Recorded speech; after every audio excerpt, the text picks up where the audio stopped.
Hey guys, welcome to another episode of Skagit Storytellers. My guest this week is Stone Jones. Stone and I recorded for over 2 hours, maybe like a month ago or so. He came down here in the studio, we recorded. It was a really great episode. I didn't actually cut too much out, most of it was me. And so the total runtime for this episode comes to about, I think, like an hour 40. I'll try to get this intro done quickly.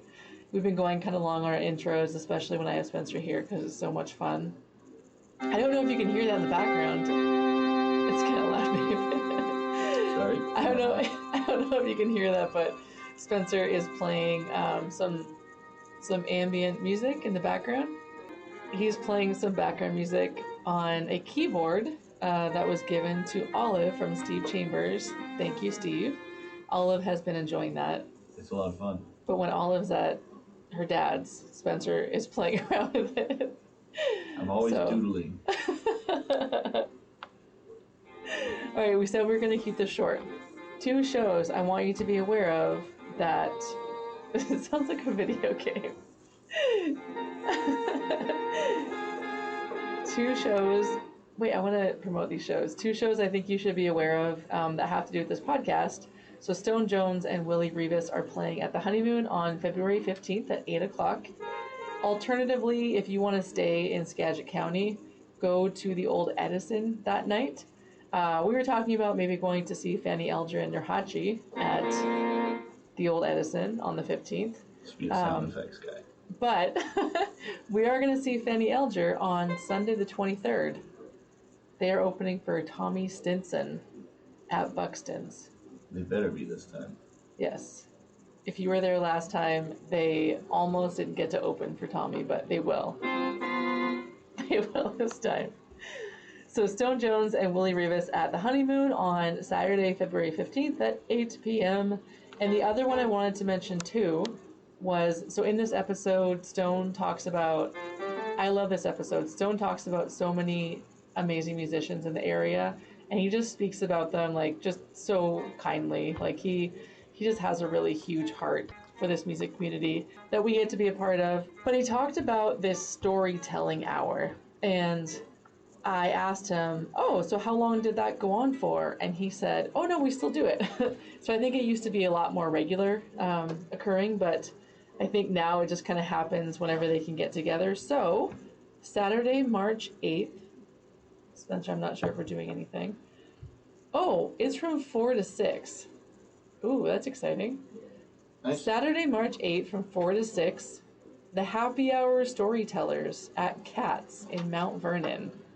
I say we get a big bunch of people to go to that. Maybe you can go and play in the background while they tell stories, Spencer. That's cool. I didn't actually realize it said 4 to 6 till I started reading it. Okay, so that's with Ted O'Connell. Ted, I don't know you. I'm excited to see you play and hear your stories. Matney Cook, who is going to be on the podcast soon. Stone talks about her a lot during this episode. I think you'll enjoy that. Stone is playing at this, and also one of Spencer's favorite people to talk sports with. Dave. Pete Rule. I was like, does he know I'm waiting for him to say Pete's name?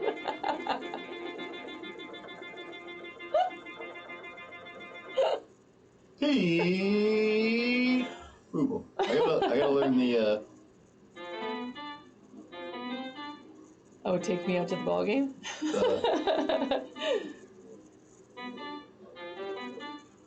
Okay, can you learn this in your own time?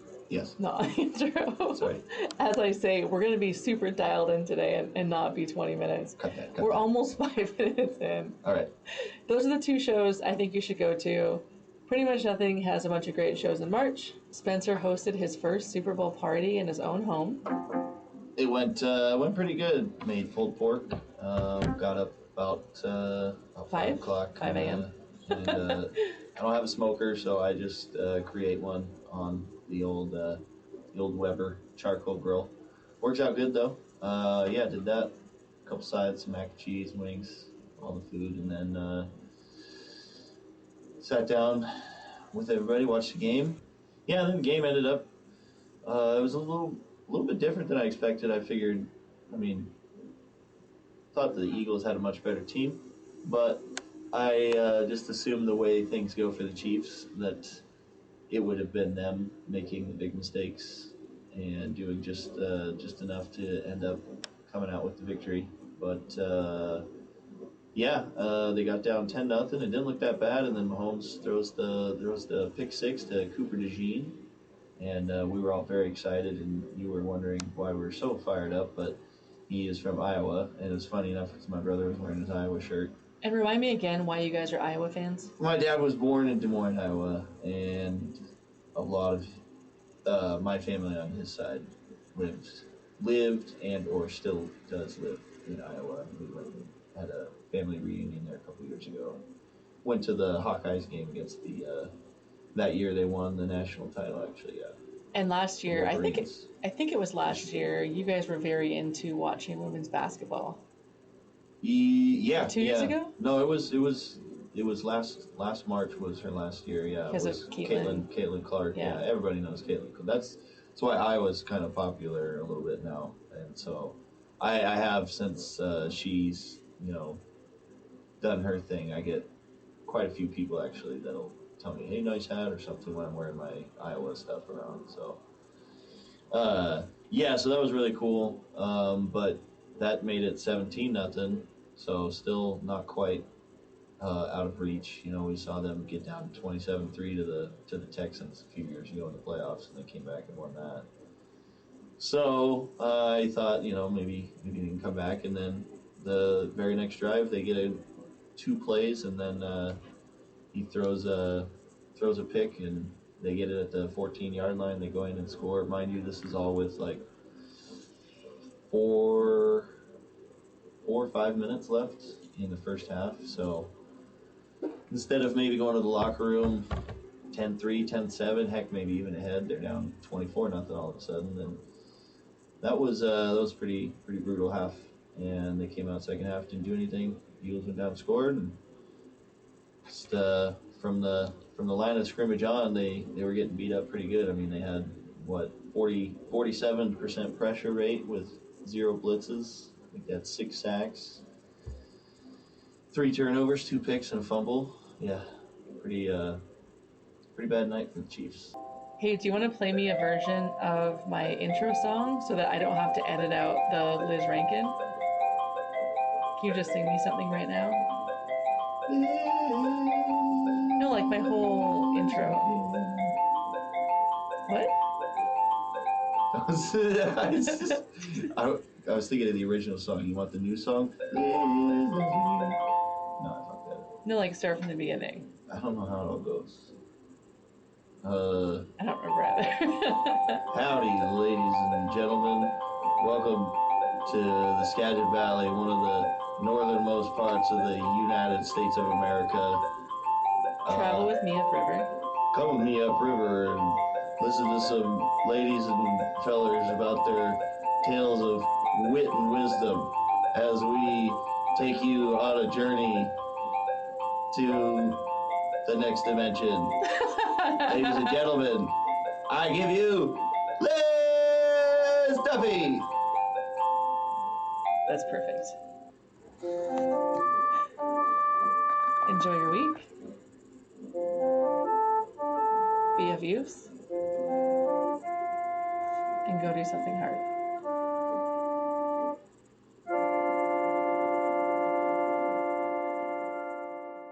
Sam and Victor. Sam did his album, Sam played, and when he had a break, I ran out as fast as I could, and I said, I need your music. When I sat back down, I was going through the notes. You were listed. Yeah. And I go, probably. Oh, and I think I was like looking at with Spencer or something, or Miguel, and he's like, oh, well, that's Stone. I'm like, wait, that's the guy in the album? So back then I didn't realize how tight-knit everybody was, especially in Wacom 2. And yeah. I'm like, oh, the guy that did it was right there. Okay. But then it's like you look around and all the people in the audience are all musicians. That, in my opinion, that's kind of what you're going to get if you want to do original music anymore. And I'm okay with that. Like you're getting an audience of musicians. Yeah, that's what you're going to get. It's hard to, and it's wrong, but I believe it's really hard to get, original music heard by the general public now, Yeah. I could be wrong. Maybe it's just me. Maybe nobody likes me. I think I have four monthly listeners on Spotify, or 2 or something. Whatever. All right. It's fine. Okay. So I met you at the Prospect Theater, and then I know I've seen you at band camp a couple times too. Mm-hmm. And I saw, are you in Cats Like Us? Yes. Okay. So I saw you guys play at a pizza place last year. Oh my God. Zeke's. Yeah. And I was like, fun. I haven't heard the Doors in years. I love that cover. Like I hadn't heard those covers in a while. Which one?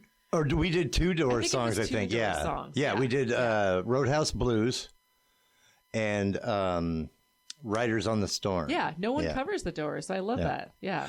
Well, it's hard to cover the Doors because you need a phenomenal keyboard player. And, well, we got Bob. Yeah. Outro. So it's like, dude, it doesn't get much better than that. I'm just saying, I mean, he was dialing in all the deedle, all that stuff in there. And, it's great. You're in a basement in Cedar Woolley, talking to a Canadian. How'd you get here, Stone? Where did you start? Where are you born? Okay. Where I was born is kind of, unknown, actually. I got a birth certificate from Everett, but I know I was not born in Everett.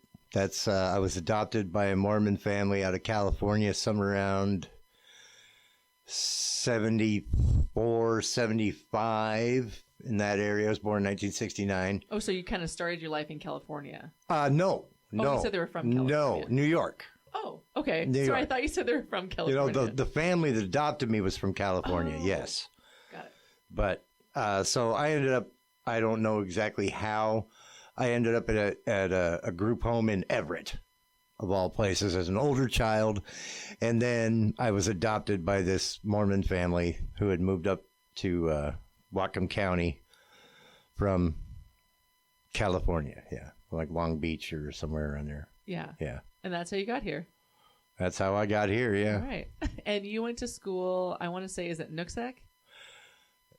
No, but I went to the second shittiest school in that league. What's the second shittiest school? It was Mount Baker at the time. Oh, okay. Yeah. And how are you ranking the level of shittiness? Grades, well, sports, teachers? Yeah. Okay, everything. Pretty much. It wasn't so much they were shitty, but Nooksack was super small. I mean, they were smaller than us. We were, I think, the second smallest school in the county at that time. I mean, but at that time it was Linden, Meridian, Blaine, Mount Baker, Nooksack, and Linden Christian. I think. Yeah, I think that was all of them. Yeah. And now it's I don't even know, but we were a small school, just getting the living hell kicked out of us by everybody. To put it how awesome we were. Wait, were you an athlete? Yeah. Oh, what did you play? I played football and basketball and ran track. Oh, wow. So Nooksack had not won a football game in 3 years. Guess who they beat for their first game in 3?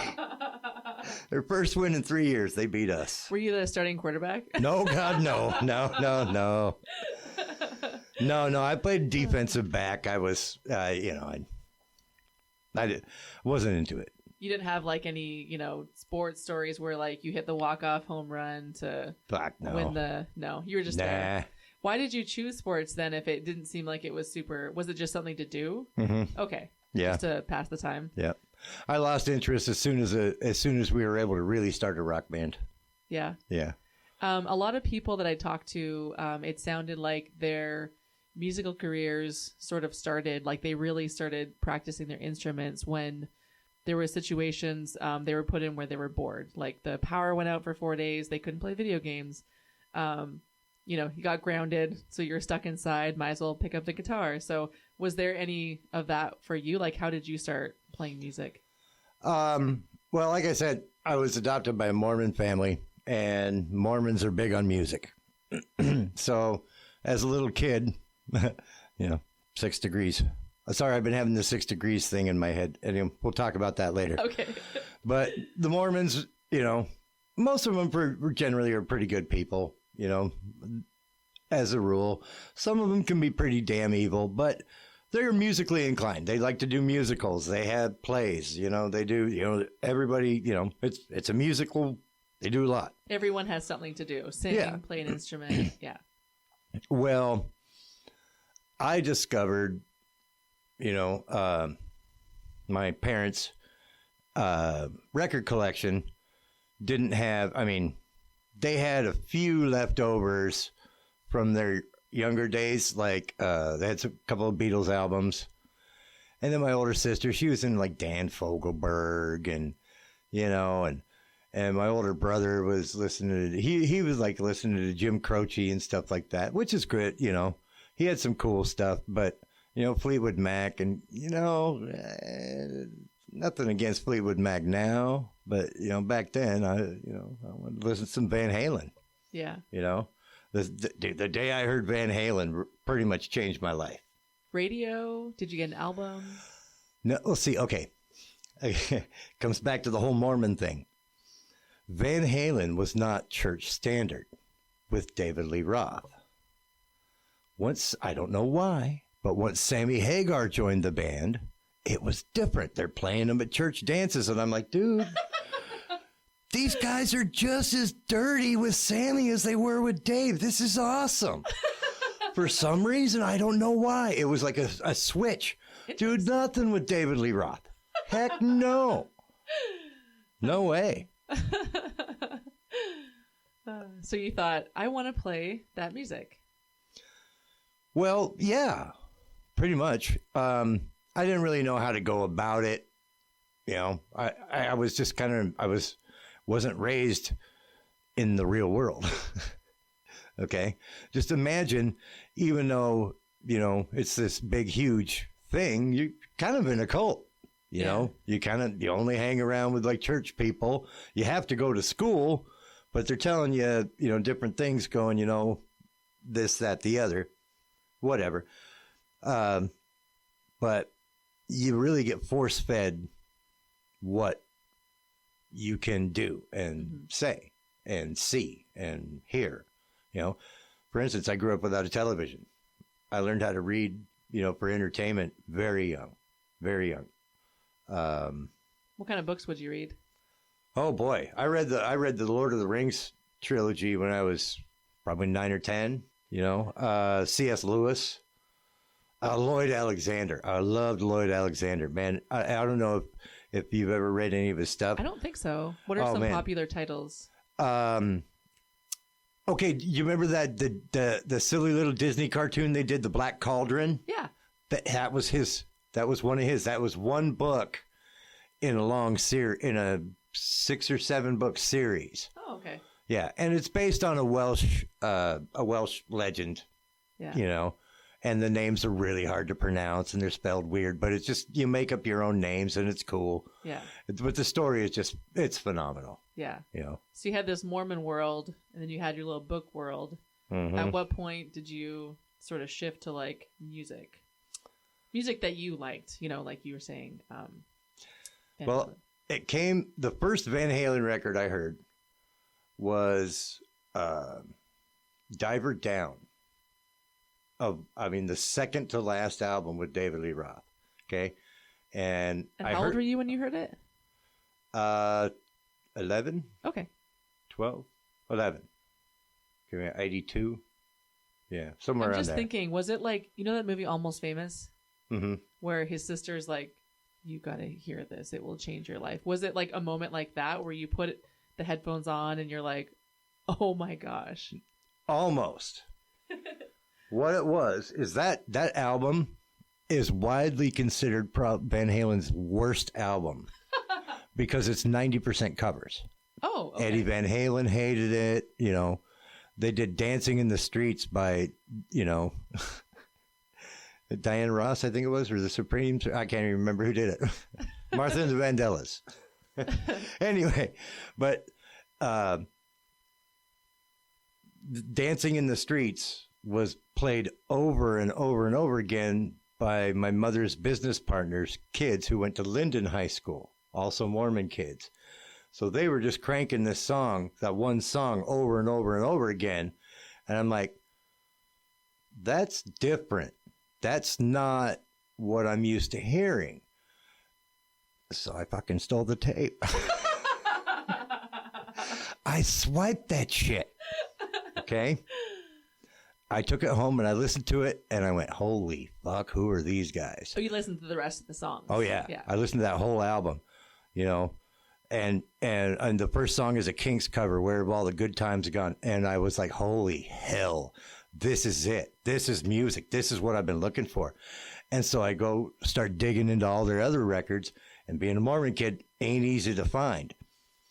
But 1984 came out a couple years later. And by that time I knew where to get records, so it was harder to get the older stuff, but I could get the new stuff. So I got 1984, and then, eventually I was able to, Cellophane Square. Thank you. What is that? It was a record store in Bellingham, in the 80s. Oh, okay. Yeah. They started out in the 80s and they had everything. Anything cool you wanted, go to Cellophane Square and get that. A lot of guys could tell you about it. Phil Carter could tell you about that one. Would you have to hide these purchases from Oh, yes. Yeah? Oh, yeah. Oh, yeah. I'll never forget when my dad found Kiss Alive 2. Coincidentally, he said the same thing that I said when I first saw Marilyn Manson. I saw a Marilyn Manson video and I went, holy fuck, some people do anything to sell a record. I went, oh no! Wait, Kiss Alive, is that the one with the big drum solo? Yeah. Oh, okay, because Phil brought that up on the podcast. Oh, yeah. I had never heard of it, so I looked it up. That is rock and roll, like I think Mike Myers said this in Wayne's World. That's like standard issue rock and roll record, Yeah. Kiss Alive 2, That's awesome. So I'm just wondering if you had a similar situation, because Phil was saying that when he wanted to play the drums, his parents were like, no, we're not having drums at our house. He ended up getting a set. I think someone's brother bought it or something, but he ended up having a set of drums in a barn, in a loft of a barn, because that's where he worked. So that was the only really place he could play. So, I mean, you're listening to these songs quietly. I mean, how long did you do that before you're like, I gotta smuggle a guitar in the house and start practicing? Was that the next step? I'm actually a drummer by trade. Oh, okay. I didn't start playing guitar till I was in my early 20s maybe. Oh, okay. So you're originally a drummer. Yeah. Oh, I'm so sorry. Yeah. I didn't know that. Well, interestingly enough, my parents, for my brother's graduation present, or no. When they made a deal with us, you got to take piano lessons for 1 year. Okay. After that, you could quit or you can finish. And if you finish your piano lessons, they said, we'll buy you any instrument that you want, anything you want. Well, my brother finished his piano lesson, so he asked for a drum set. And then he goes away to college. I quit piano lessons and I fucking stole his drum set. Noticing a theme here. Yes, you are. I stole for rock and roll more than once. A church basketball trip. Okay, I was a little kid. All right, I had to ride along with the parents because I couldn't be trusted at home alone. So I had to ride along, and my dad was, and like I said, these are all adopted people that the dad is dead. I don't talk to the mother, whatever. So this is the family that raised me. Yeah. So not all of the Mormon kids were on the up and up. Go figure, right? So I'm in the back of the car. There's some church basketball thing. I was fucking around inside, so I got kicked out of the car. And again, I start rifling through one of the guy's tapes. And I stole AC/DC, Highway to Hell. Oh, it's okay. And, well, it is a recurring theme. I've done it more than 10 times. I think about how, your parents got drums for your brother, and then he left and went to college, and then you got to use them. Were they sort of at that point, like when you were practicing, did they pay attention so much where they were like, wait, those aren't Mormon songs you're playing on those drums? Nah. They didn't. At that point, it didn't matter. By that point, I was bigger and stronger than them. Okay. And they had kind of given up at that point. Yeah. They knew that I wasn't going to go on with the whole church existence. They saw the writing on the wall, didn't want to admit it. Yeah. Yeah. But I mean, by that time, I've purchased, after a summer job, I purchased a drum kit of my own, and I put it together with my brother's old drum kit. So now I have double bass and 4 rack toms and 2 floor toms and cymbals everywhere. Again, I stole cymbals from the high school marching band. Sorry, Mr. Sutton. This is going to be called... It was me. Okay, and this, I'm talking these ones. Boom. Oh, the big ones. The big fuckers. Yeah. Okay, and you want to talk about playing metal? Imagine 2 of those right there as your main crash cymbal. This episode is going to be called Stealing with Stone. Sure, we call it whatever, man. So you're playing at your parents' house, and then I guess what was your... Because I guess, so right now, what would you say your career is? Like, what is your full-time gig? What's the thing that you do during the day? Are you a... Okay, here's what I do. I decided at one point that I wanted to do something to do with music, and that was it. I've cooked. I've been a cook, a short order cook. I've been Bubba Gump's in Honolulu, Planet Hollywood, Outback Steakhouse. I trained regional managers for Chili's. I mean, I've been all over the restaurant, and I'm just fucking done with it. So I said, well, I want to do something in music. How do I do that? So I started booking bands at the cabin, playing live, running sound for people. It took me a while, but I opened my own little recording studio. And so I do a little bit of all of that to make money. And then the other decision, I decided I never wanted to run out of weed again as long as I lived. So I learned how to grow weed. And up until recently, that has been my main source of income up until about the last... COVID it didn't shut us down, but at that point it changed from the growers being able to make a decent living to if you didn't own a store, you were screwed. Oh, because of all the changes in Washington State, yeah. The laws. Yeah. Yeah. Okay. And it went down to, you'd be lucky to get $1 a gram for good flour. We were being able to make more just stripping it off the things, putting it in bags and throwing it in a freezer and selling it as fresh frozen. We get $2 a gram that way. Yeah. But if we trim it all up and cure it and make it all nice and beautiful and lovely for people to smoke, we get $1 a gram, and we get put on the bargain shelf. And we're like, dude, this isn't bargain weed, So that's a huge difference. Yeah. Yeah.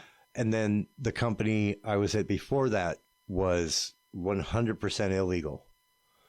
And it was right at the beginning of I-502 when I said, okay, the weed at the store sucks and it's stupid expensive. So now is when we hit it.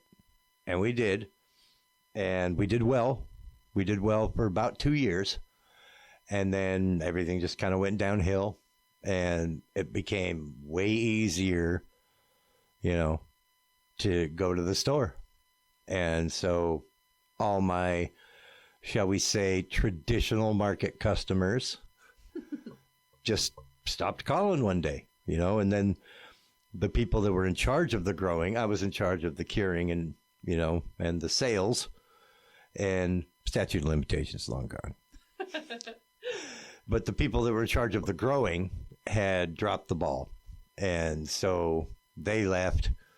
And then me and the other person, we had to learn how to grow there. And so did that for about a year. And then I was like, yeah, irreconcilable differences. So it's just music now. Yep. I took off from 2000 to 2010. I have a whole other life that I lived in Hawaii. An entire decade I lived in Hawaii. And that was the methamphetamine decade. I was still dabbled when I came back, but not for very long because, nobody that knows me now in any of my current situations ever saw me do drugs. Even my wife. I was still on them when her and I got together, but I quit shortly after, but she never saw me do them. She's the only one. And you're open about this. Like, oh, yeah. Everybody knows. Yeah. Dude. Oh, dude, I got some great story. I went to prison in Hawaii. I fell out of a hotel from the 5th floor. Yeah. No, that's a different world. Well, when you got to Hawaii, was that the plan? Hey, I'm going to, were you already using when you got there? Oh, hell So yeah. is that why you went? You're like, hey, if I'm going to just lay around, I'll be open. I don't do any drugs, and I don't really have an experience in my family. So I was just going to say, so if you're just going to lay around and do drugs, you want to do it on the beach, right? But that's insensitive because I don't know what, I guess. Methamphetamine is not a drug that you lay around and do. See? And I didn't know it at the time. I honestly went there thinking I need to get off of this crap, thinking clean up. And I went to the best meth in the world. So you thought you'd get there to recover? And dude, it is everywhere.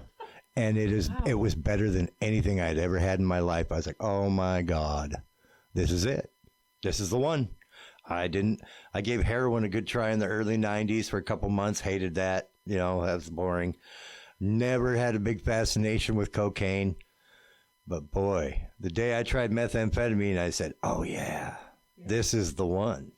But you said the meth here wasn't very good. Well, or in comparison. When I came back, it wasn't very good. Oh, got it. So I didn't know what I had what I had been doing before was what it was, and then I got to Hawaii and there was no bad meth there. It was all like crystals and shards and glass. I'm like, oh, I've never seen. It's always been up here. It was always, white biker powder. Oh, so it's not supposed to be powder. Like powder means it's not good quality? Yeah. But if it's in crystals form, that means it's good, like pure. Yeah. And for a long time, there's an old song by Great White called Wasted Rock Ranger. Dude, crystal meth has been around in the rock star world for a really, really long time, Yeah. So I do believe at one point it might have been a rich man's drug. Yeah. But not anymore. So from high school to, I guess, going to Hawaii, did you always try to have music wherever you went? Were you playing in bands when you were in your early 20s? Oh, yeah. Did you tour? I played drums in one band. And we just played around Bellingham and never really toured with that one. I had a few bands. Yeah, we did it. We did a couple of van tours, nothing big. Nobody really got anywhere. You weren't trying to make it.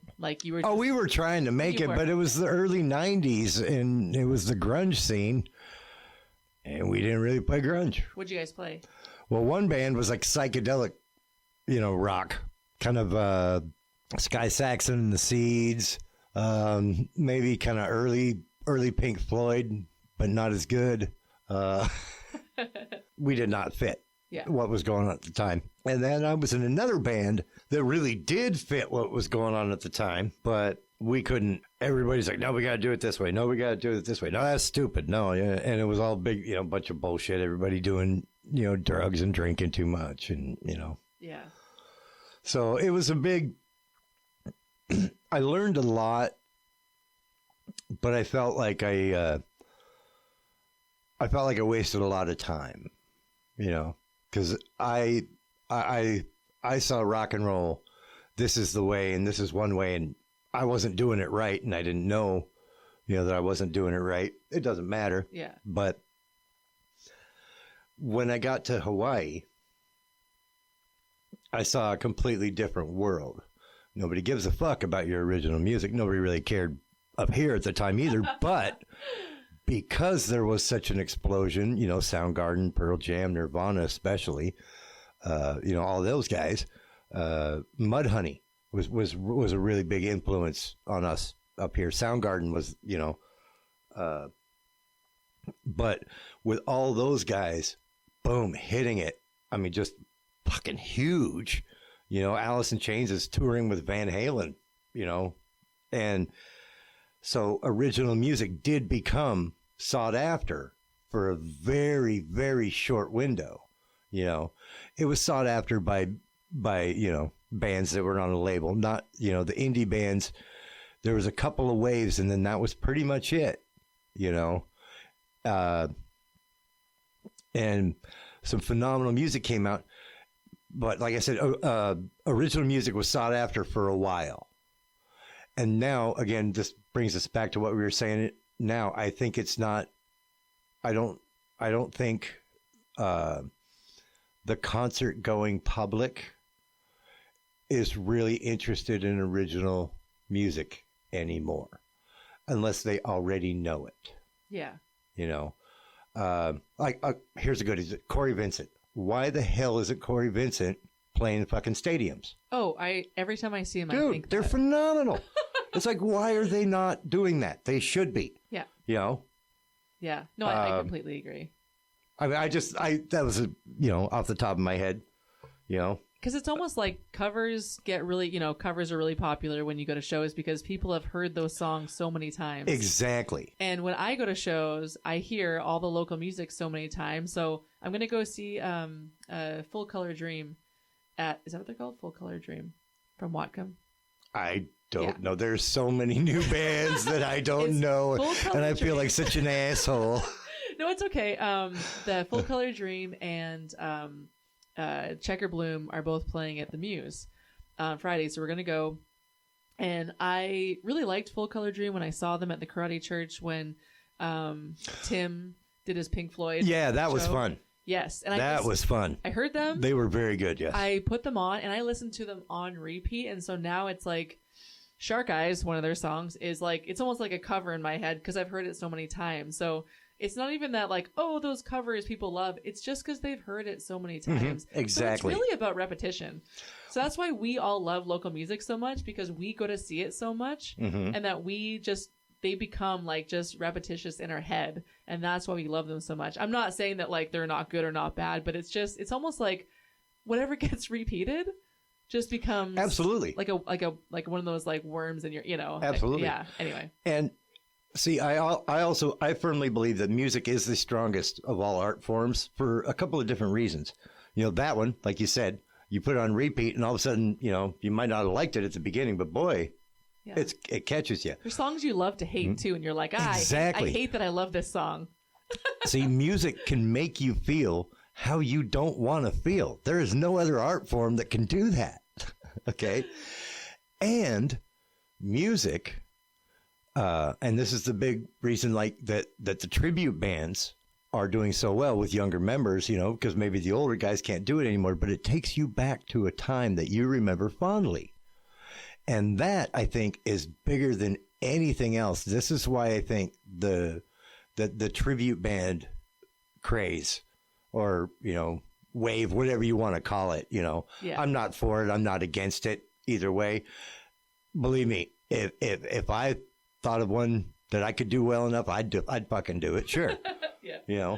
But well, we went to Pigs on the Wing, the Pink Floyd one in Bellingham, and I'm not a huge fan of covers. I like originals better, especially now that I know all the great local musicians. But it was really cool when we went because near the end, the singer said something like, "Thank you for coming, and thank you for helping us keep the memory of Pink Floyd alive."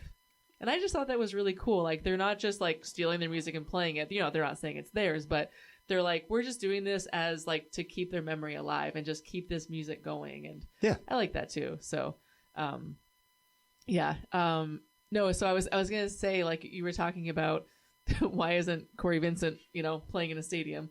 I always think that when I go to local shows like this, why aren't there 1,000 people here? Like, we're so lucky in this area. Mm-hmm. However, maybe it's just because I'm very, very invested, especially now in the scene. I mean, you've lived in Whatcom for quite a while. I mixed up those 10 years when you were in Hawaii. Well, I mean, yeah, off and on. I mean, how do you've seen ebbs and flows in this scene. Oh, yeah. Like, is it at a high right now? Or how do you feel?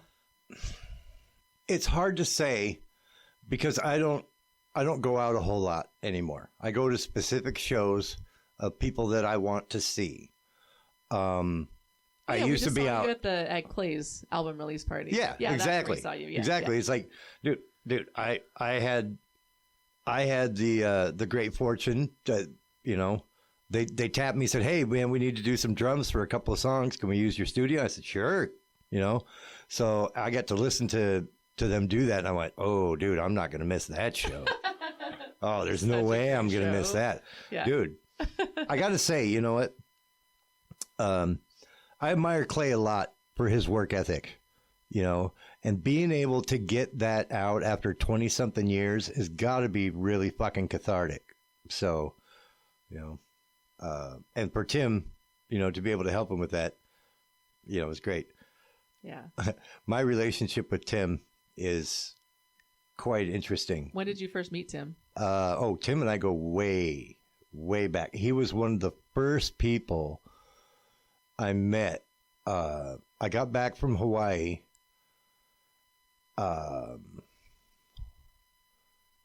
October. Okay. And then around the clock, come August of the next year, I'm just starting to come down. I starting to come away from the methamphetamine. I was still using, but I didn't have any. So I knew it was going to be a long weekend, and it wasn't a big thing, but I went to something called the Subdued String Band Jamboree, and I fell in love with it because it was on my birthday. It was right in my birthday area, and it was great. And they, my first year, they didn't know who I was from Adam. I'm on the back of the stage. I'm helping, with like the technical crap, with sound, and I'm like, hey, this is great. And I did that for 10 years, ran sound and,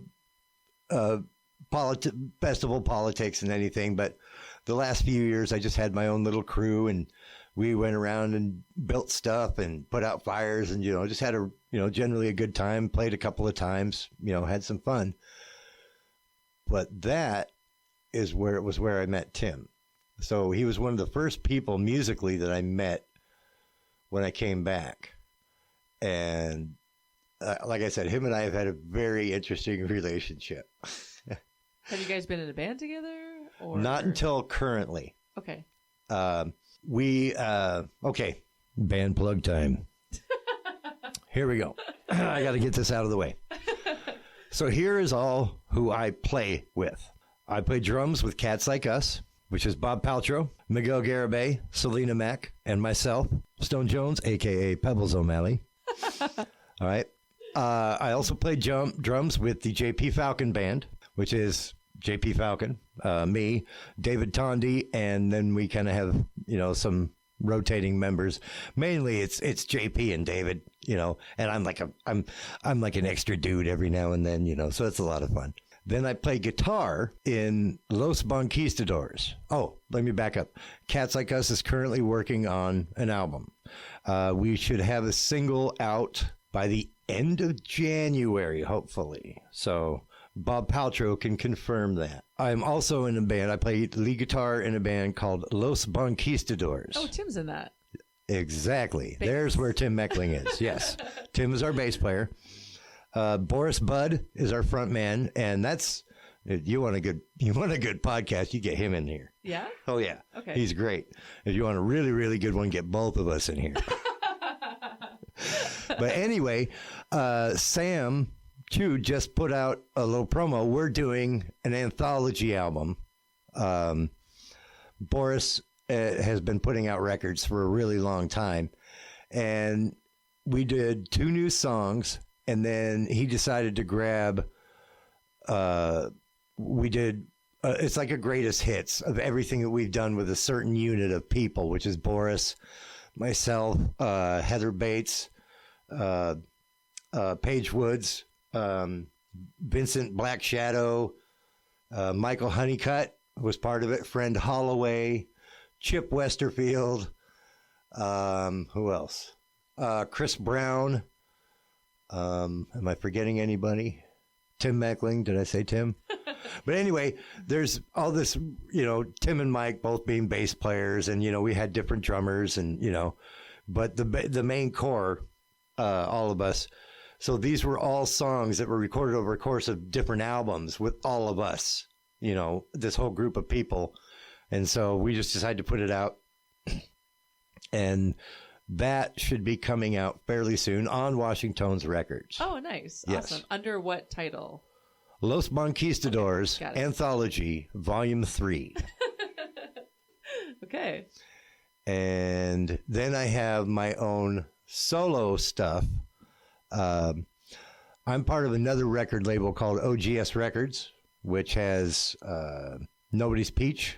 I'm not sure if you're familiar with them. Matney is supposed to be on here. Oh, We there just you keep go. missing each other. Matney Cook is one of my top 5 favorite human beings in the history of the world. Oh, okay. I gotta have her on. Yes, you do. Why is she your favorite? Why is she up there? Because she's always up. She showed up. I was booking the Cabin Tavern, the old Cabin Tavern, okay, when it was a punk rock hellhole. Was that in Bellingham? Oh, yeah. Okay. Oh, yeah. Oh, yeah. MDC played there. Who's that? It's a punk rock band called Millions of Dead Cops. Oh. I like their original name better. That I think they were called Multi-Death Corporation. I like that one better than Millions of Dead Cops, but very politically oriented. Yeah. I mean, if you Google MDC, you'll go, oh, wow, okay. Yeah. Anyway, so the owner, John, was a good buddy of mine, and he's like, man, can you come take a look at our PA? Something's got to be done with the music.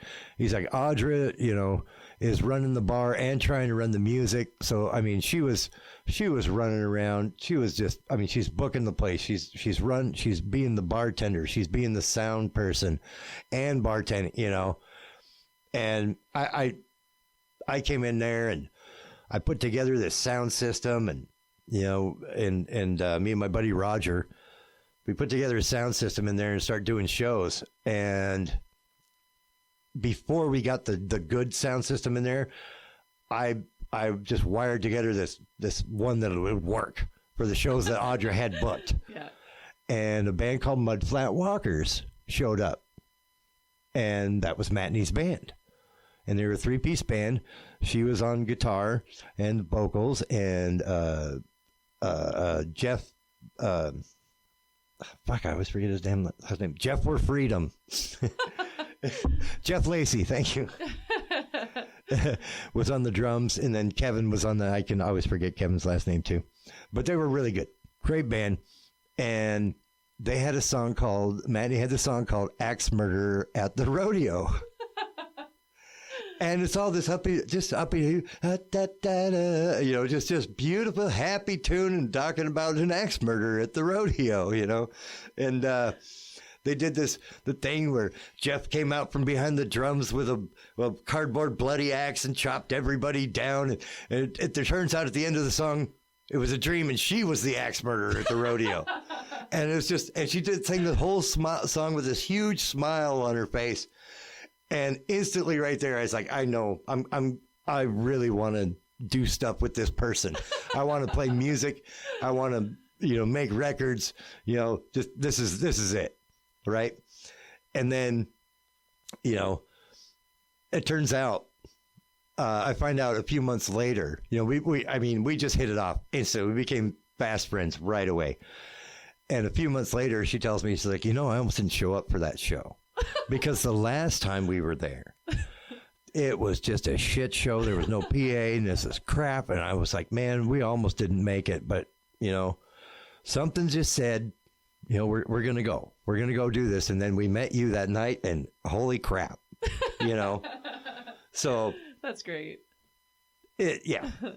Oh my gosh, the things Matney and I have done together has just been some of my I covered one of her songs on my second record. We're actually, we're going to take that song. We're going to do a duet of it and we're going to make a video in the next year here. We've already started the whole little run with that. But I also have my solo career in which I am currently recording, 2 new songs, and I'm not a very prolific songwriter. I don't put out a lot of material. So for me, this is something pretty big. Why do you feel like you want to do it now? Is it just coming out of you? You can't stop it. Like, I just need to get this out. Well, the kind of music that I play and that I write is pretty specific. It is, it's dark. It's about drugs, death, killing, liquor, drugs, women, killing women with liquor and drugs. I put try to put a humorous spin on it, but there's absolutely pretty much nothing really humorous about my music whatsoever. A lot of the covers I play are by dead men. I wouldn't say I have a fascination with it, but it's definitely where my music goes. I like to write murder ballads. I like to, So was there hesitation in putting that out earlier in your life? Yes, a little bit. Worried about what your wife might think, or no, I don't know. No, not so much that, because it's mainly it's stories. But I had a bad experience when I got the band. I got the band I wanted, and then I had a bad experience, a really, really bad experience with one of the people in the band, and how I ended up quitting that band was actually Matney was pretty much responsible for that as well. Thank you, Matney.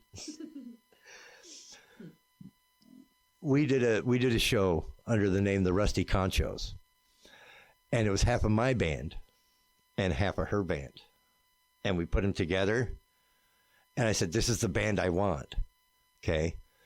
But neither Matney or John, the fiddle player, he was part of my band, wanted to play with that other person. And I said, well, I want to play with these people. Even if we're not going to start this band together, I would rather not play with that person so I can have the opportunity to potentially play with these people. And John and I, we did a lot of stuff together, Matney and I and John, we've done quite a few things. John took his own life last year. Oh, wow. And he had some demons, but we had some plans, and it was pretty sad. Yeah, let's change the subject on that one. I was going to say, when you were listing all your bands, I thought, well, Miguel's still in more bands than you. Yes, he is. How did you first meet Miguel? Oh my God, at the cabin. Oh, okay. I booked him. I didn't. Pretty much nothing? No, this is years ago. This is, dude, Miguel. Wait, Miguel what was Miguel in? Miguel was Spencer's size. He was, I don't even know if he was 21. He might have been like 19 or. I honestly thought Pretty Much Nothing was Miguel's first band. Yeah, no, well, he was really skinny, had thick glasses, right? And hair, long, kind of shaggy hair. Yeah. And I cannot remember the name of the band he was playing with, but I liked him. I think it might have been maybe an acoustic Sunday, and maybe he played and sang. Okay. I can't remember because I was drinking a lot back then. So, you lose the show, but I remembered meeting him. And then Bob and I come to band camp a couple years ago, and they're playing, and we're playing after them. I'm looking at it like, hey, I know that dude on guitar. He came to the cabin a long time, and we ended up not talking, but he also recognized me from that. And he thought that maybe I didn't, whatever. And it took like almost a whole year at band camp. The next year, then we talked. Yeah. And then that year was when Bob decided that he wanted to start a band with me and Miguel and Selena. Thinking, now this is a funny story too, thinking that, I don't know what he was thinking, but he's thinking, I got 3 guitar players here. Okay. So that's what we're going to do. See, Bob and I have been playing together, off and on for years. Him and I did a duo. Him and John and I have done, shows together, the 3 of us. Bob's played on a few of my songs. And so he said, I want to start a band with you 3 people. We all met at band camp. And Miguel says, dude, I want to play bass. And I said, dude, I want to play drums. And Selena says, dude, I want to play guitar. And I don't think he was prepared to have Miguel and I say we wanted to be the rhythm section, but it's like, I can see why. I know why I wanted to do it. It's like, dude, I play guitar in all sorts of bands. I hadn't played drums at that point in almost 30 years.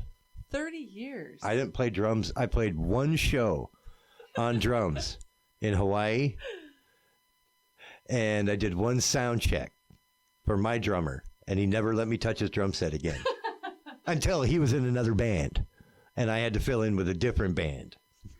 Is that a big deal when someone touches your drum kit? I don't fucking. It used to be.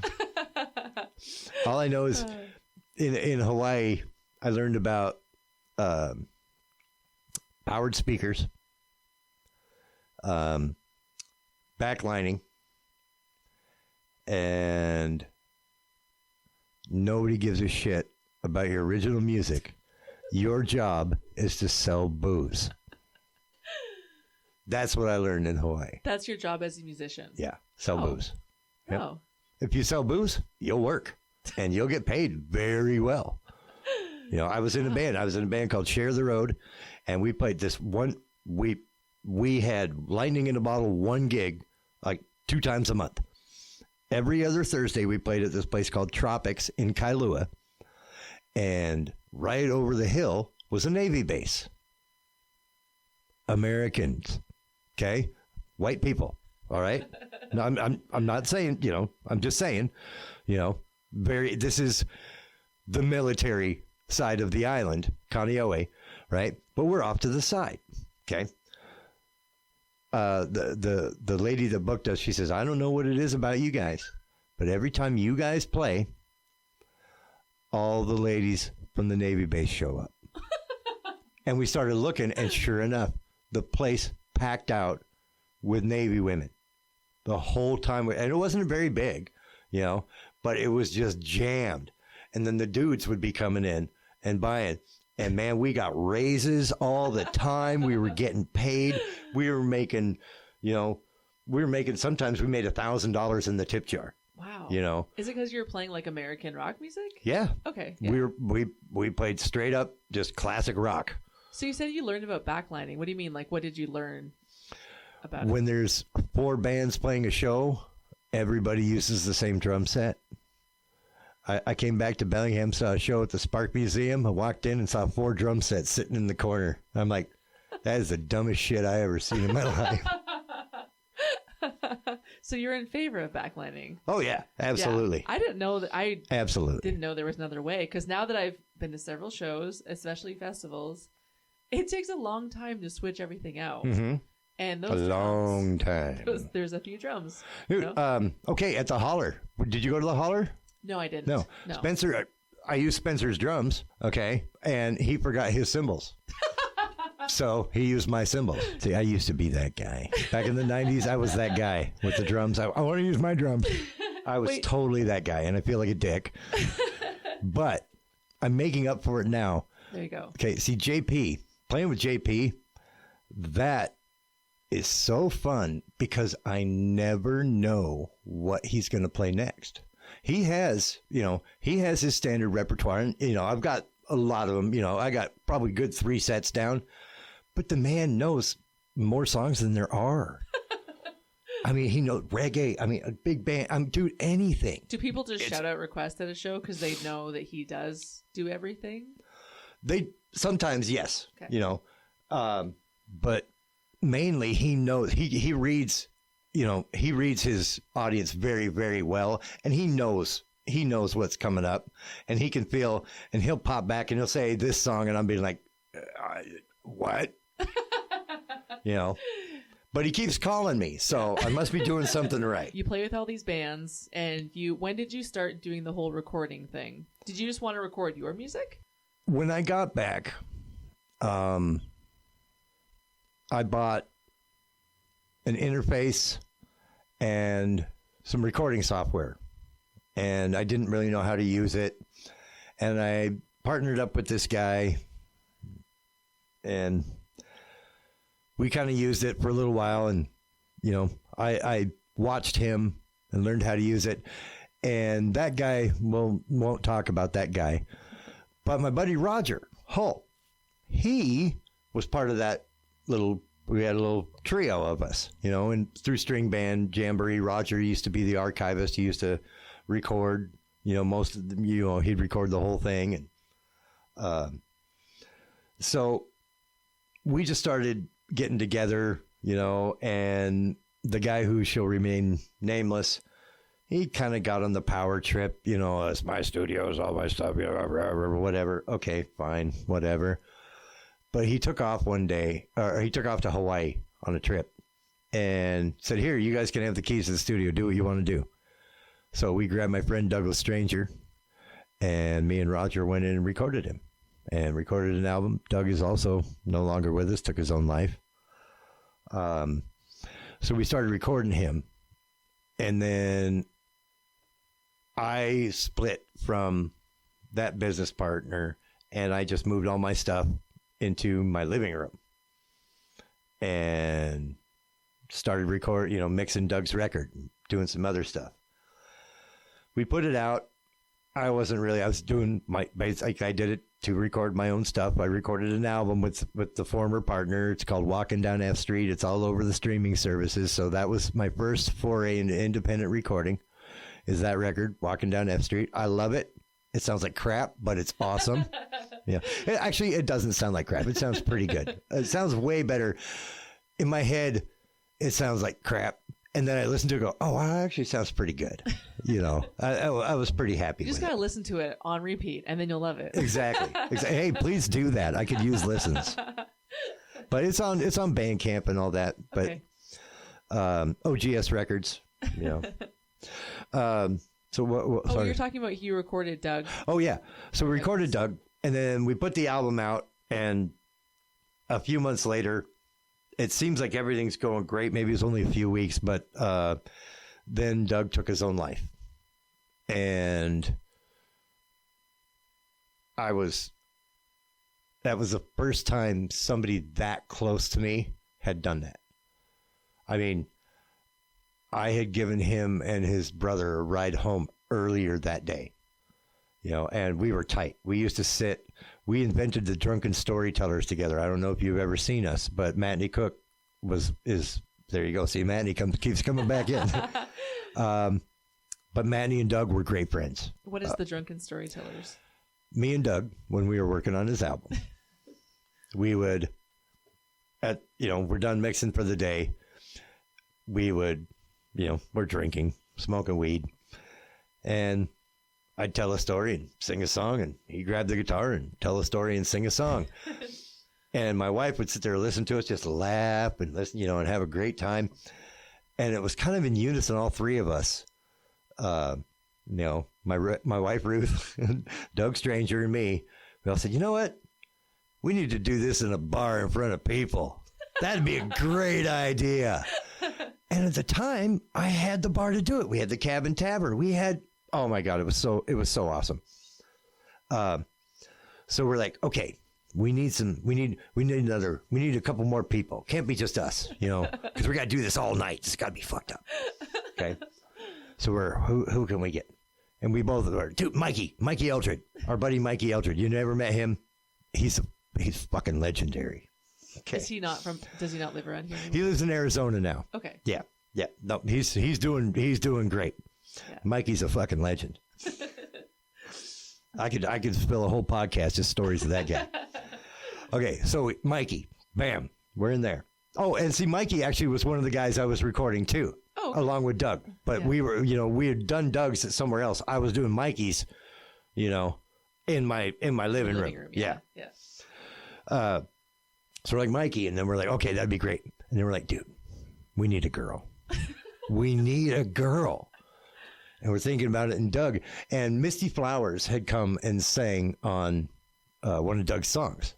He suggested Misty, and I love Misty to death, but I just wasn't sure if she was that kind of person, She ended up doing a couple of them. She did great. But I just didn't. I didn't think that at that time that Misty would really fit with that group of people. And then I turned around and I looked at him. I said, "Dude, Matney." I said, "Dude, I'll talk to her." And she's like, "Yeah, all right, yeah." She was into it.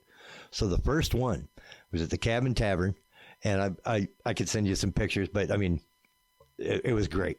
There's me, there's Matney, Mikey, and Doug. Okay, and we're all just stretched out, and we're thinking we're gonna sit there. Dude, man, we are getting up, going to the bathroom, But my buddy John, the owner, he supplied the alcohol. Okay, and we played for free. We just put up a tip jar, no cover, no nothing, and we did this thing, and Matney, the first one, Matney and Mikey drank themselves off stage. So me and Doug are left, and Roger's running sound. And Roger, if you ever see Roger Hull on a recording board, best believe, or on a soundboard, best believe that show is being recorded. Okay, that's what he does. He's the guy that records every show. Every show he's on the board, he's recording. He's recorded a lot of shows where he's not on the board. Okay, he records shows. So he's there and he records it. And I played also on Doug's album. I played lap steel on one song. Okay, well, I don't have my lap steel with me, but I got my guitar and a slide. It's all right. And we're playing, and him and I, it's just the two of us, and we're playing, and man, we're like, oh, yeah, we get done. It sounds great. We're like, yeah, that was great. We ended the night, right? And Roger plays us the recording the next day. Man, it was so bad. Doug is off. I'm not even in the right key. I tuned my guitar a half step down, and I didn't have my capo on, so he's in standard tuning, so I'm a half step down. I'm trying to play. Everything's just fucked up. Doug can't sing. He forgot the words. But everybody said hooray and cheered. How long did you guys do that for? Was it like a weekly, monthly?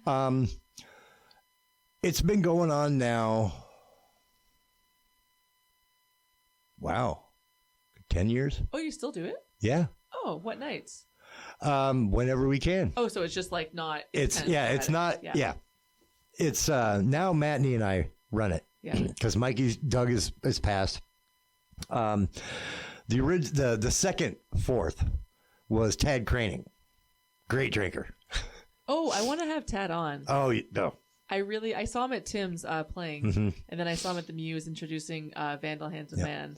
And I just thought he looks really interesting. And Jeffrey Mack was on, and he's known Tad for years. Yep. And Tad and Doug were like this. I mean, they were tight, tighter than me and Doug were for sure. Dude, they used to go everywhere together, guitars, trade bounce songs off each other. Man, those guys were inseparable. The year I played the songwriter in the round, and I had John Rentschler play with me. I have not been able to go to the string band since John killed himself. Wow.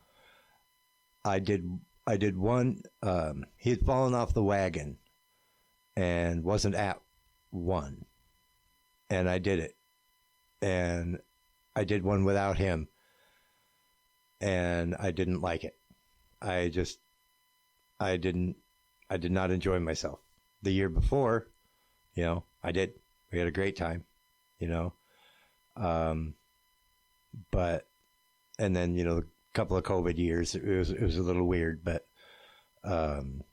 I haven't, like I said, I haven't been able to do it since he passed. That was one of the things that we did together. But John and I played one of Doug's songs. We had one extra. We had a little extra time, and Alex Minchell played, and Sam Doors. Oh my gosh! If you ever get the chance to see Sam Doors, look him up. The Deslons. He's great, phenomenal songwriter. And then me and John, we just, I had a sideman, brought John up, and, we did the thing. And at the end, we played one of Doug's songs there. I'm not sure. I'm pretty sure that's the first time anybody's really done a cover on that stage. I don't know. But, and Sam played with us. But Douglas had one album, 6 songs. That's it. I put out a song a few years. I actually did it during COVID. A song called "Midnight Ride," which is one of Doug's songs, and we recorded when Roger and I recorded. Tim Meckling actually came in one of those sessions with Doug, just because him and Doug were good buddies, and Roger thought it might be because Doug was a little nervous, and he thought, having Tim there might relax him, because Tim was, so easygoing, and so, see, I got lost. Oh, no, it's okay. You were talking about Doug coming in to record, and Tim came with him, and oh yeah, so over all the difference, I mean, Doug just kept chopping songs and chopping songs and chopping songs. We got left with 6. Right. And he had way more than that, but he never, so Midnight Ride was one of his most popular songs, but we went through all those sessions and he never laid it down anywhere. There's no recorded evidence of that song. We've got a couple of live tracks and that's it. So I said, well, we were talking about maybe starting a band after this record, see what we could do. So I grabbed one of his songs and I did a full production during COVID. Everything, all my favorite people in the world played on it. Phil Carter plays drums on it. Tim Meckling plays lap steel. Matney Cook sings backup. I'm doing all the guitars. Bob Paltrow's playing the piano. Mike Honeycutt's playing the bass. Yeah. That's amazing. And everything except for my guitars, my vocals, and Matney's vocals was recorded by the player at their own home studio and sent to me. Oh, wow. Yeah. So Phil did all his drums and then sent them to me. And then I put them all together and, sent it off to Mike Honeycutt. Mike throws the bass on there, send it back, and, dick around with it, mix it, and I send it to Bob. And Bob puts way too much piano all the hell over it, sends it back, and I take it all off and send it back to him and say, hey, Bob. Say, hey, Bob, because you know how up and happy Bob is, and just the way he plays, he's happy.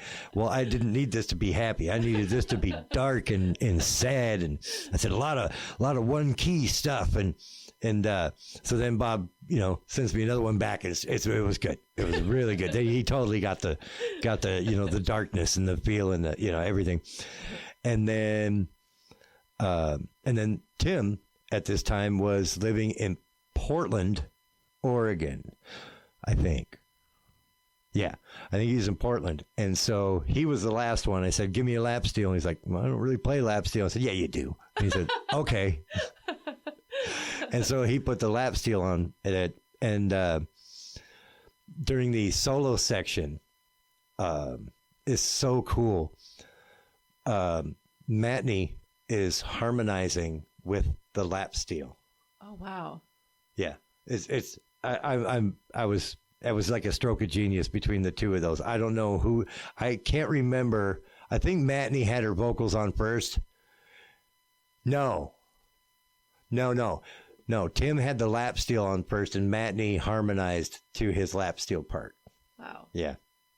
When Doug died, this is what really got to it. When Doug died, I was sitting around looking, for something to do, and we had a wake at my house.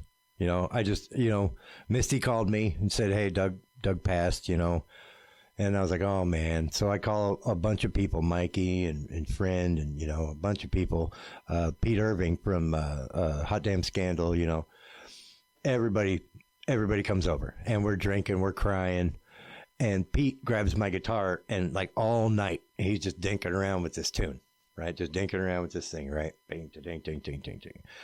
And at the end of the night, only him, me, and Mikey are still standing, and all the booze is gone, except for a bottle of pink lemonade vodka. Oh, no. And the three of us. And so Pete's playing this thing, and he's been singing the song. He's like, "Dude, you got a recording set up, don't you?" And I went, "Yeah." He's like, "Let's do this real quick." I said, "Yeah." He said, "We got to do that." So we recorded it. And I was listening to it, and I had the idea of doing like something like, We Are the World. A bunch of everybody, let's all do a verse. Let's do this thing, right? And then out of the blue, I don't know how he heard about it, but I get a call from Stephen Ray Leslie. I don't know if you know who he is, but he was in a band called Chuckanut Drive. Phenomenal singer, songwriter. I mean, he's the real deal, in my opinion. Anyway, he calls me and says, "Hey, man, I heard you were, maybe recording a song for Doug. I got this thing." And I comes in, and that's how I met John Rentschler, the violin player. But Steven comes in, and I'd never really recorded anybody else, And this guy, to me, I missed Chuckanut Drive's entire career. Their entire career was while I was in Hawaii. I come back, I listen to him, I went, "Holy crap, these guys are great." And Steve is like a great guy. I met him at string band. He's being really supportive, with the music, get going with the country, and, and so, he shows up, and boom. And he's done, a few albums, and he's like, "Okay, we're going to do this," and he's directing traffic. And I'm like, "Oh, okay, sure." And then, we had an electric piano there. At one point, he's like, "I think this needs a piano." Gets on the phone, calls his wife. So Valerie comes in. She plays the piano. "Okay, that's cool. Hi, nice. Then she takes off. And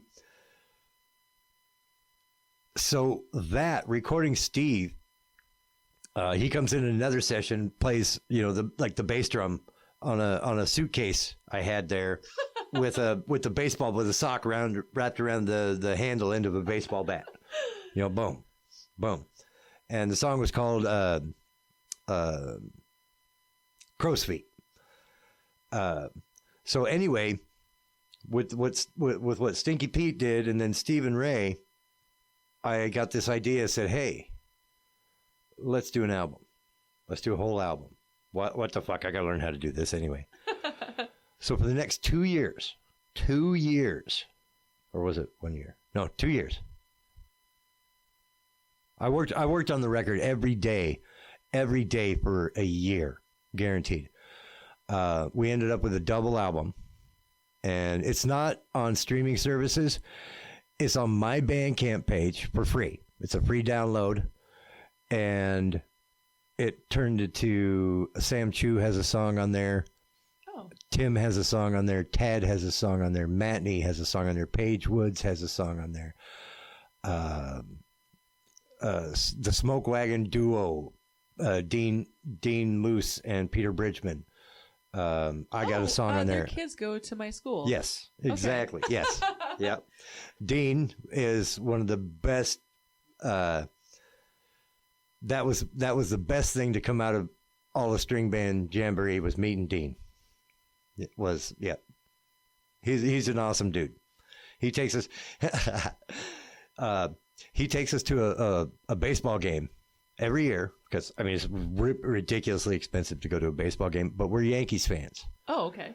And he has access to season tickets, and he takes us to the Yankees game once a year, and we just have a great time. It's awesome. So what's the idea behind the album? Like, these are just songs that were recorded in my studio. Yeah. And most of them were written for Doug. Oh, okay. Yeah. What's the album called? It's called At Eternity's Gate. And actually, thank you, Stephen, for the title too, because that's one of the lines from his song. Like I said, it's on my Bandcamp page. It's a free download. The cover is one of Van Gogh's sketches called At Eternity's Gate, and it's just basically we love the guy, we miss the guy, and we had to show it. We just did the 10-year anniversary show of that at Honeymoon. I saw that earlier this year. Yeah. Yeah. I remember I couldn't go to it, but I remember seeing the poster. Yep. It had been 10 years. He did it in 2014, in May 2014. And so we had a big show, at Honeymoon. Well, just like, that Pink Floyd band I was telling you about, the cover band, Pigs on the Wing, they're like, thank you for helping us keep this music alive. And that's what you guys are doing with Doug. That's really important. It is. Yeah. That's all we got. That's how we make our market on the world. This is what we do, Well, I think about this podcast too. Like, I mean, there's that's why I recorded Riley the last couple times. Like, he's never going to have this little squeaky voice. Yeah. Ever again. Exactly. And I want to get that on there. Yep. Captured in time forever, especially now. Yes. Yeah. And I think video is really important too. But I mean, just that audio, I think, I don't know. We kind of missed that. I normally send out, a few things. You might have seen that. I said, hey, tell me anything about my guest coming up. Maybe you have a story, or how did you meet this person? So I didn't know that. Oh, go ahead. Have you ever? Okay, you've heard of the game 6 Degrees of Kevin Bacon? Yeah. I'm Kevin Bacon. Okay. Well, I was just looking around, thinking about doing this podcast, and I'm like, oh, wow. Oh, yeah, I know that dude. Oh, wow. I started thinking about it, and yeah. Yeah. Well, and I just kind of stuck my fingers into everybody's business sooner or later. Well, and this is how I didn't, I think I told you before, like, I recorded with Phil. It's really cool to see him out. He doesn't come out that often. I don't really chat with him a lot. However, I reached out to him because Clay was over. What did he do? I don't know. He dropped something off, and I said, hey, I'm recording with Stone soon. I'm really excited. We just kind of nailed down a time, and he said, that's not his real name. And I said, what? Who said that? Clay. I didn't know Clay didn't know that was okay. Anyway, go ahead. And then I said, I didn't know that. And he said, yeah, Phil can't call him Stone. Phil has to call him Bob or Rob. And I said, oh, wait, Phil and Stone went to school together? And he's like, yeah. I go, okay. So I reached out to Phil, and I said, hey, Phil, this was a couple weeks ago. I wanted to let you know that Stone's coming on the podcast soon, and I heard that you went to school with him. If you have a story or a nice thing to say, shoot it my way. He's coming over on the 12th. He said, cool. Lots of stories about Stone. Not sure if any of them are appropriate for the airwaves. I'll give it some thought and then give you something. Thanks. Anyway, so I said, oh, yeah. He already made sure he could swear on it, on the podcast.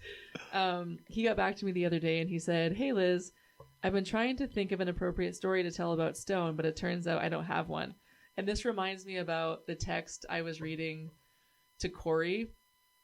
I forget who it was, but someone wrote something really nice about Corey, and I was trying to read it to him, and I almost started crying. And anyway, he said, what I can say is that Stoney has been a solid and loyal friend for a long time. He has been kind enough to let me play on some of his records and has helped me in so many ways.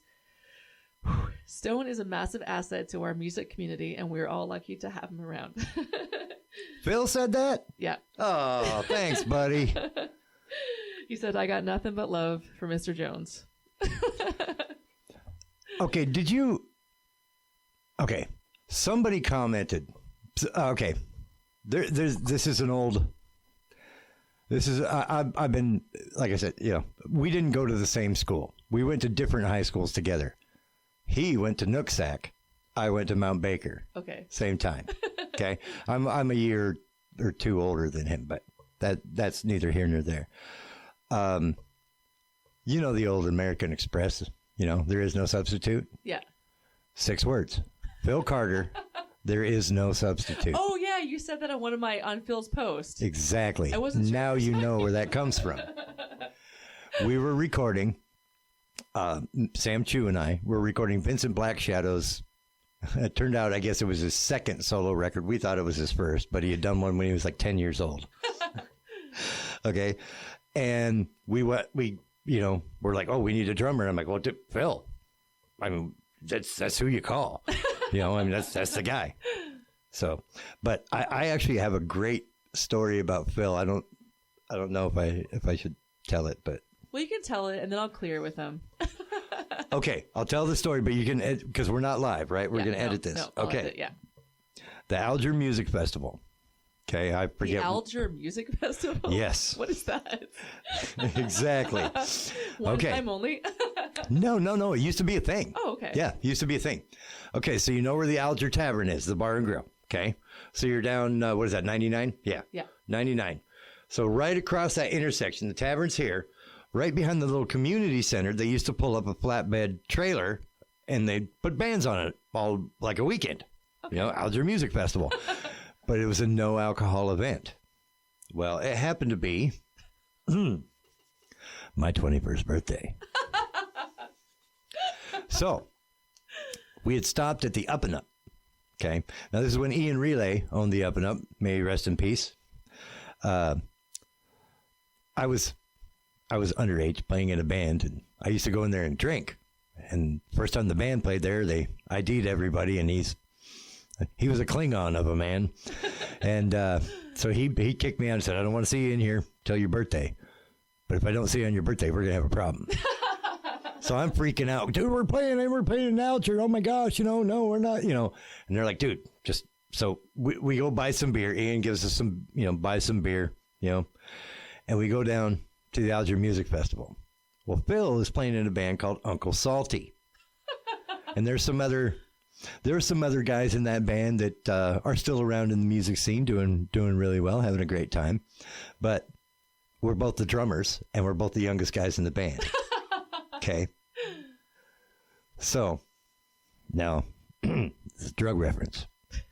And I will say, Phil was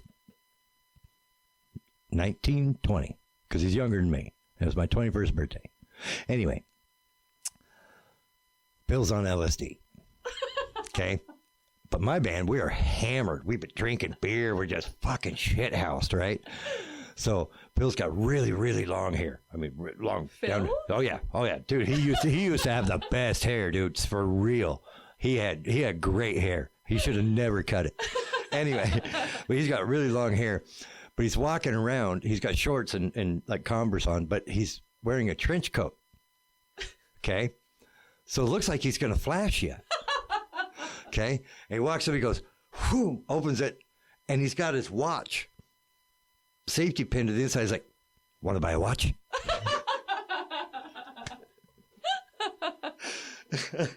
That's a side of Phil I haven't seen. No? Well, I mean, those were back in the party days. That's awesome. He got very serious about music, and I'm sure he stopped doing that a long time ago, like the rest of us. Well, we were. I was laughing because Spencer said, "Hey, when Phil gets on, ask him about his glasses." I could never. I don't think Spencer's ever done this, but Phil said that he hooks his glasses with his sticks, and his glasses go flying. Have you ever had any experiences like that while you were drumming? Nope. Yeah, I was like, I've never heard of that. Yeah. I poured beer all over my drums once because I thought it would look cool, and that was about the dumbest fucking thing I ever did. You just thought this cool spray would come off of them, and like you see those videos, like the dude now with the water bottle doing the thing, Well, imagine that in the '90s, with stage lights and everything. You're like, I saw somebody. I think it was like maybe the Super Suckers or somebody. Oh, I love the Super Suckers. That was I can't remember. It was one Garage Shock. Somebody. I can't remember who it was, but he poured a pitcher of beer over his drums and then played, and then a couple months later, I decided to do the same thing. How did you meet Ruth? Well, Ruth and I have known each other since we were kids. She was part of that whole Mormon thing too. But when I came back from Hawaii, she's like exactly, like 5 years younger than me. Okay.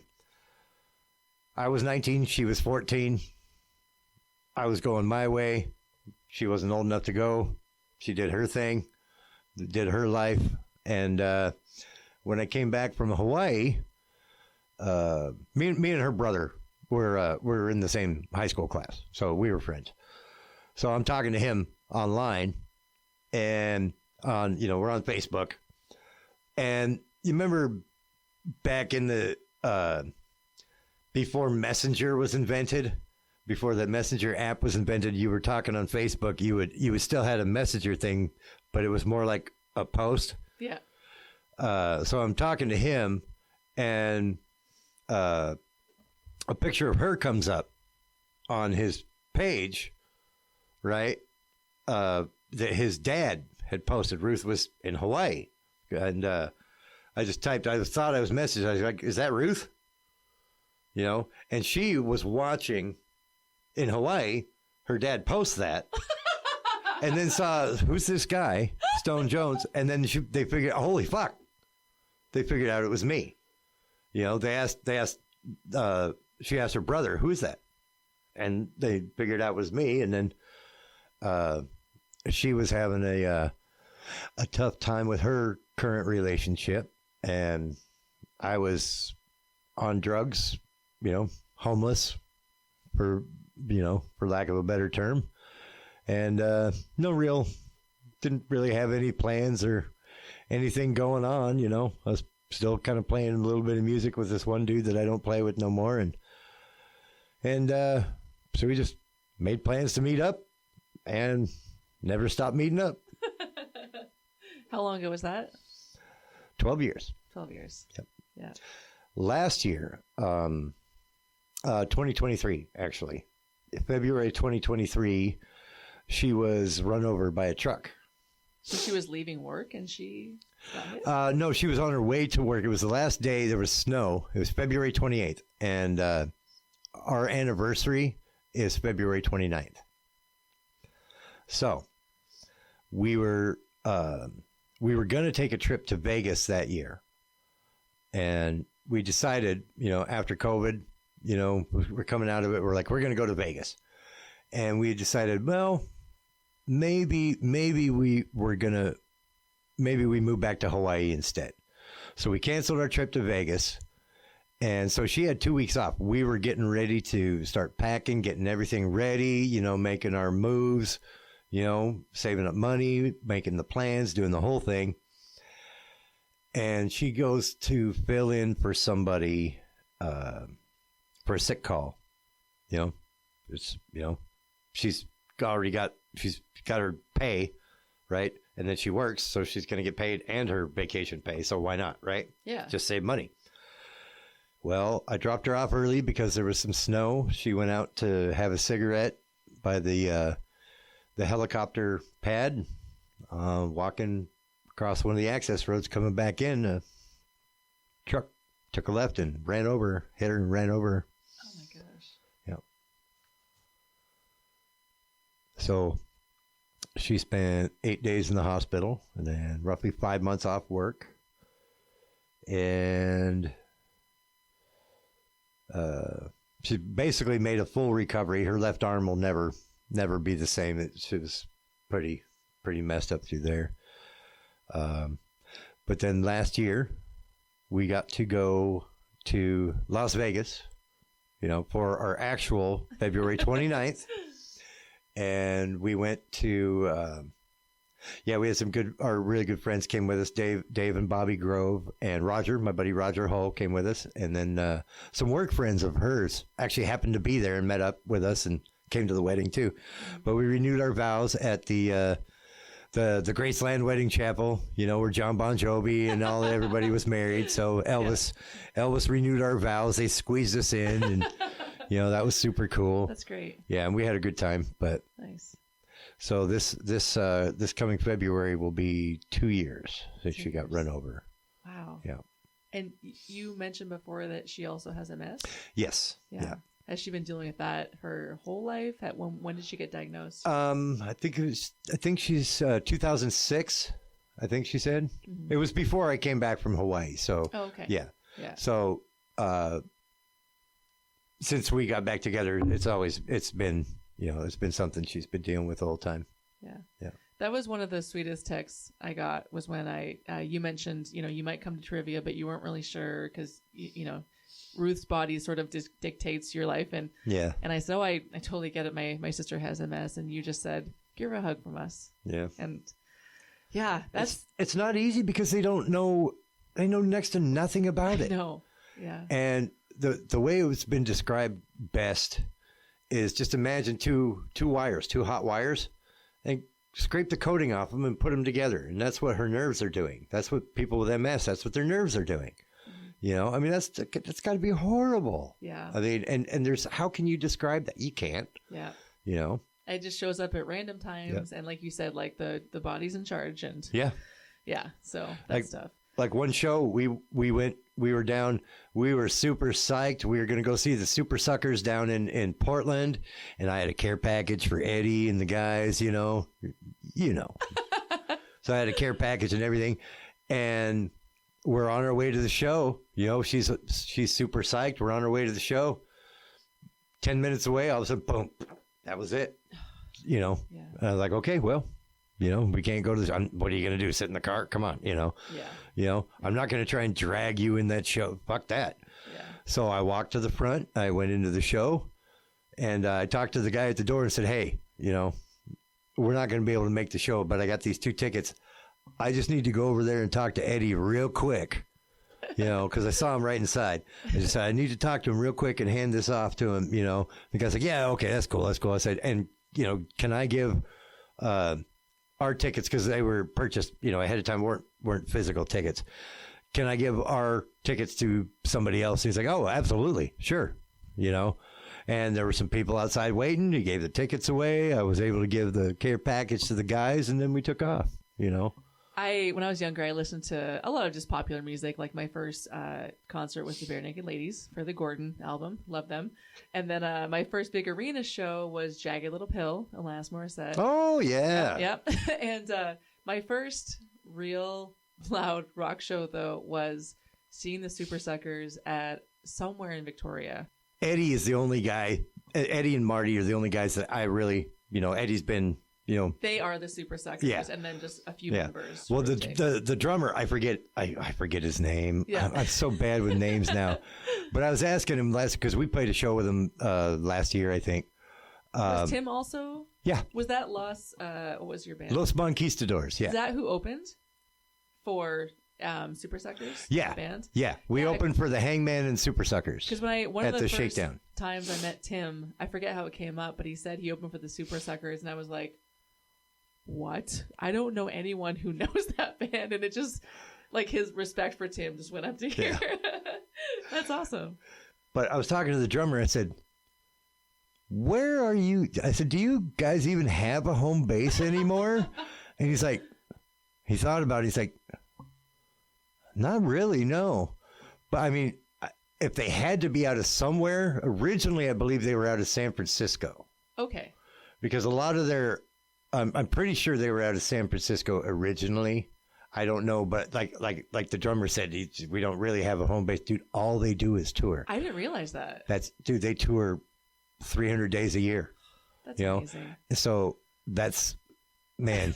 I remember when COVID hit, looking online and seeing, Super Suckers tour, shit's fucked, tours canceled, and I was like, okay, when the Super Suckers stop touring, that means this bullshit is serious. It's serious. Yeah. I'll have to check out and see when they're playing here next. Yeah. Like you said, it's the nostalgia. Yeah. I'll think back to my college days with my buddy Jim, going to that show. And even when Tim, I know this only happened a few months ago, but when the Vandals show happened at the Muse, I remember so many moments of that show. I mean, let alone Pete's amazing harmonica parts, but I love the fact that Tim just released that live recording. Mm-hmm. Yeah. And yeah. to me, like, I don't have to look back at the 70s Pink Floyd. Like, I just think about the Vandals show and just that time. Even the Vandals show at the karate church, there was 20 of us there. I don't care. No, I think there was 30. I think there was 30. We'll say 30, maybe 40. I love that about the local scene. Like, with Clay's show, obviously, I'm never going to forget him playing up there because Clay does everything for everybody. Yeah. And the fact that Clay, he was up there, it's his music. It was all for him. And I love that. He deserves that. Absolutely. But thinking about sitting near, I call them the sisters, Bambi and Sandy, super fans, sitting with Ginger, Charlie's mom. Charlie showed up. He sat with us after his set and just thinking about looking over and seeing Shane and just everyone there. There's so many things that I think about when I think about that show or hear one of his songs or look at the poster over there. I get to put that record on my wall of fame. Took it down when I had to move. I was on album 27. So all currently told, I think I'm up to 32. My name is on at least 32 albums. Oh, these are albums that your name is on? Yeah. Oh, okay. That I've done with different people. Either I played on or I recorded or I helped record, stuff like that. Yeah. Or, some of them were done completely at my studio. Like, and then there's some that never really saw, that never really saw the light of day that were just done for like promo stuff, like the Wood Sisters. I had a great fun session with Paige Savannah in Ireland. I built this little 3-way vocal booth thing so they could all look at each other and harmonize, and we recorded for like a day. We had so much fun. It was great. Yeah. Yeah. But you have that. Like I love that. It's almost like I feel like we are so privileged, like doing this kind of thing. Like even if that doesn't get out there and see the light of day, like exactly. You and I have this like memory and experience that like no one else can have. Like, yeah, you have the physical copy, but like I remember the jokes that we had. Exactly. During the recording and yeah. So. And then the bonus is I have all the outtakes and stuff too. Like for example, the Nurhachi album, when it comes out, is going to sound very different than the Nurhachi album I recorded. Why because they took what I did and they're going to a different place and they're going to do other things with it, and it's going to be another guy's interpretation, of their music. Whereas I have just what I did, So what once it comes from me and goes on to a bigger process, mastering or a different mix, all I have, I still have the original, just what I have is so like I said, my Nurhachi album is going to sound way different than the one that's going to come out. Yeah. And everyone else will get the one that comes out and then you'll have this one. Yeah.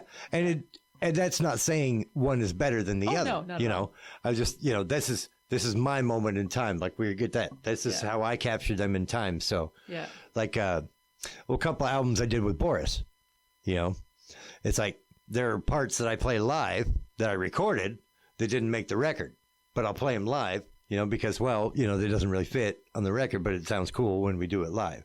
Yeah. So I have a version where I'm doing all these parts, but the record came out and doesn't have any of these parts. So, I mean, that's for me, that's half the fun, is having something different than what everybody else gets to hear. Having my own, I feel like it's my own little, personal, private little thing that I get to share with people, who come over. And if people want to record, they'll get in touch with you. Yeah. And they'll see you. I guess in terms of like if they want to see you play anywhere, do you post your stuff on Facebook, Instagram? I post everything on Facebook. Okay. And it goes over to Instagram and Threads. Yeah. I don't like posting backwards because I posted things on Instagram that got flagged on Facebook. Oh, okay. So Facebook is the social media, the first one, I did MySpace and then Facebook. Yeah. And so I just kind of stick with that one. Yeah. And everything just kind of attaches. I'll send people there if they want to see where you're. OGS Records website. That's where all my stuff can be found there. Yeah, I'll link your Bandcamp too. Yeah. Yeah. And I got a YouTube channel, but there's only one thing on it, and that's my concert, my 10-year anniversary of walking down F Street that me and Bob did during COVID. All right, I'll point people in your social media direction, and if they want to record or do whatever. And thanks for coming over. Thank you. This has really been fun as hell. Yeah, this is great. Send more interesting people my way. Oh, definitely. Thanks, Stone. I got a million interesting people I know.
Success